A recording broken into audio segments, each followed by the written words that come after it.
Hello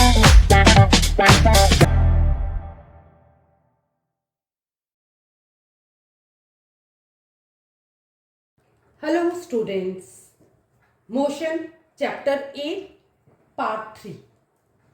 तो आज हम फिजिक्स में एक्सेलरेशन को समझने की कोशिश करेंगे। तो एक्सेलरेशन की सबसे पहले मीनिंग समझेंगे। इसकी हिंदी मीनिंग क्या होती है? एक्सेलरेट करना मतलब होता है स्पीड अप करना, तेज करना, स्पीड अप करना। ठीक है, तो किस चीज को स्पीड अप करना? आप किसी भी चीज की अगर स्पीड बढ़ाते हो, सपोज राइटिंग की स्पीड बढ़ाते हो, तो उसको आप एक्सेलरेशन कहेंगे। तो आपको मैंने फिजिक्स में बताया था कि टाइम को समझना या टाइम का एग्जिस्ट करना बहुत जरूरी है, क्योंकि अगर कोई भी काम हम कर रहे हैं तो कितने टाइम में कर रहे हैं वो मैटर करता है, न कि काम का खत्म होना। ऑब्वियसली मैं स्कूल जा रही हूं तो स्कूल तो पहुंचूंगी, मैं भी पहुंचूंगी और दूसरे स्टूडेंट्स भी पहुंचेंगे, टीचर भी पहुंचेंगे। तो लेकिन जल्दी कौन पहुंचा वो कैसे पता लगेगा? हमारे टाइम से। उसी से हमने फॉर्मूला निकाला था कि डिस्टेंस को कवर किया with respect to time is speed. Similarly अगर मैं डिस्टेंस की जगह डिस्प्लेसमेंट डाल देती हूं तो वो वेक्टर क्वांटिटी बन जाती है और वेलोसिटी निकल जाती है। अब इसी वेलोसिटी को हम आगे टॉपिक फर्दर कंटिन्यू करते हैं। इसी वेलोसिटी को अगर हम चेंज करते हैं, कैसे चेंज करते हैं? मतलब मैं एक वेलोसिटी से चल रही हूं और मैं, क्योंकि एक्सेलरेशन की मीनिंग है स्पीड अप करना, उस वेलोसिटी को तेज करती हूं, मैं तेज चलने लगती हूं, तो दैट इज कॉल्ड एक्सेलरेशन। तो टाइम के रिस्पेक्ट में तो ऑब्वियसली क्या होगा, मेरी एक वेलोसिटी होगी। सपोज मेरी इनिशियल वेलोसिटी v1 है, एक वेलोसिटी होगी, सपोज मैं 25 किलोमीटर पर आवर की स्पीड से चल रही हूं। तो इसका मतलब अगर मैं एक्सेलरेट कर रही हूं तो v1 ऑब्वियसली चेंज होगा। अगर मैं v1 को चेंज नहीं करती हूं तो that is called uniform motion. आई बात समझ में? तो अगर मैं वेलोसिटी को चेंज कर रही हूं तो दूसरी वेलोसिटी होगी, सपोज ये 30 है, तो चेंज कितने का हो गया? दोनों में चेंज कितने का हो गया? 5 का। कैसे निकालेंगे? बड़ी क्वांटिटी से छोटी क्वांटिटी को माइनस करेंगे। और क्योंकि मैंने कहा एक्सेलरेशन क्या है? Rate of change. रेट मतलब time of change of velocity is called acceleration. Acceleration को हम स्मॉल ए से रिप्रेजेंट करते हैं। तो ए का फॉर्मूला आ गया, a is equal to v2 minus v1 upon T. अब आपने एक और वर्ड सुना होगा, retardation. Retardation is just opposite to acceleration. अगर आप रिटार्डेशन को प्रेजेंट करते हो तो रिटार्डेशन क्या हो जाएगा? Negative acceleration. मतलब सेम फॉर्मूला, तो नेगेटिव क्यों हुआ? जो अब जब भी आप मैथ्स या फिजिक्स पढ़ते हो तो कॉन्सेप्ट जानने की कोशिश करो कि इसको हम नेगेटिव क्यों कहते हैं। बच्चे क्या करते हैं? रट लेते हैं और कभी भी नेगेटिव साइन लगाना भूल जाते हैं तो सब गलत हो जाता है। आप v2 माइनस v1 करोगे। रिटार्डेशन माने मैंने कहा इसका अपोजिट।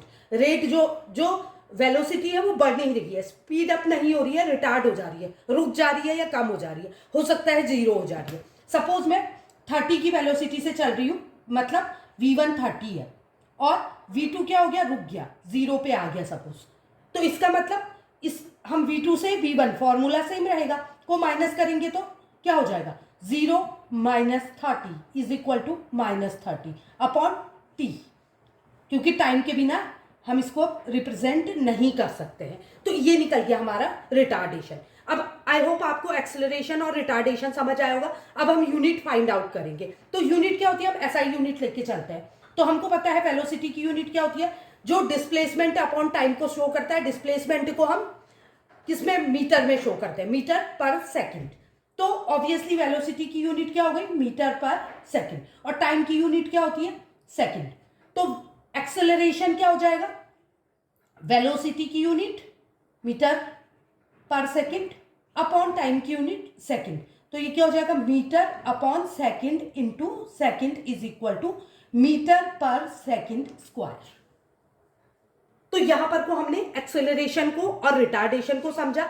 अब मैं आपको कहानी की तरह एक बार इसको फिर से एक्सप्लेन करती हूं सो दैट आपके कॉन्सेप्ट एकदम क्लियर हो जाए। तो यहां पर को हम चलते हैं सबसे पहले टर्म में। हमने जब बुक खोली, मोशन चैप्टर खोला, तो स्पीड पढ़ा। सबसे पहला इंपॉर्टेंट कॉन्सेप्ट स्पीड पढ़ा। स्पीड मतलब मेरी स्पीड कितनी है, वो किससे पता लगेगा? कितनी डिस्टेंस ट्रेवल की और कितने टाइम में की। अब इसी को अगर एवरेज स्पीड निकालती हूं तो मैं क्या करूंगी? इसको कैसे पता करेंगे?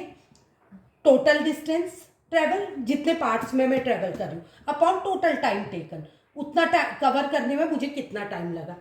अब इसी को, अब आप स्पीड भूल जाइए। 9th में हम वेक्टर क्वांटिटी पे फोकस करेंगे, तो इसकी वेक्टर क्वांटिटी हो जाती है वेलोसिटी।